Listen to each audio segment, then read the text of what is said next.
Hello, this is Rebekah Sharpe from Millennial Transformations, and today I'm going to share 3 ways in which I get through what I'm going through. And the reality of it is we are all going to experience the ebbs and flows that come along with this journey of life. In fact, Jesus says that in this world we will have trouble, but we can take heart because he has already overcome the world. And that really brings me to my first point. We shall not live on bread alone, but by every word that proceeds out of the mouth of God. It is about being in our word and not just being hearers of the word, but doers of the word too. And in that doing, there is an activation, there's an application, there's a transformation that occurs when we really begin to attach our faith, our trust, and our belief to the word of God. So that is point number 1, being in the word. Number 2 is worshiping God. And worship is such a sacred experience. It's something that I truly learned in an even greater dimension while I lived in Pittsburgh. Shout out to Petra International Ministries, which is truly a house of worship.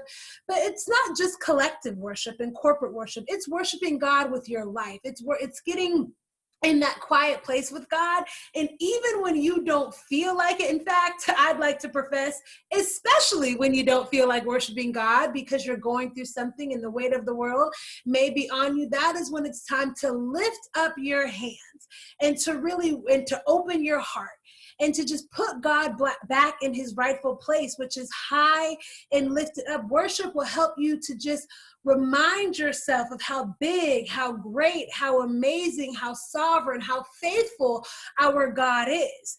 We live in a time where we have access to a robust repository of incredible worship songs. I mean, you can go on YouTube, Spotify, Apple Music, Facebook, Instagram, it's everywhere. So what I like to do is actually make a playlist of worship songs.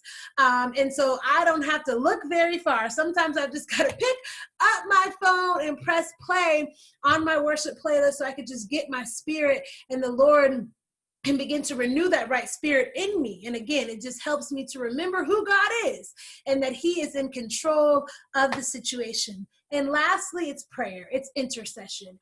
I think what I have learned as I'm going through just perilous times in my life, even with what we are experiencing right now with COVID-19 and all of the racial injustice and the unrest that is happening within our country and people being unemployed and just affected in so many different ways, it is really getting out of a position of just praying for myself and my own needs and really lifting up others.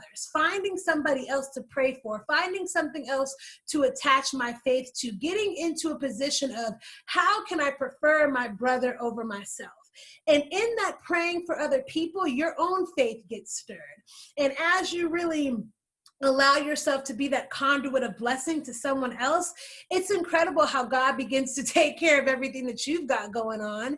And so sometimes we get so caught up in just our own situations. But today I'm challenging you, even as you're going through something very difficult, to think about how we don't have to look very far, right, to see what situation, what person, or what problem really needs our faithful and devoted intercession, and watch God begin to just turn things around in your life. I pray that you know and that you believe that God will take all things and he will work them together for our good because we love him and we've been called according to his purpose. Stay anchored.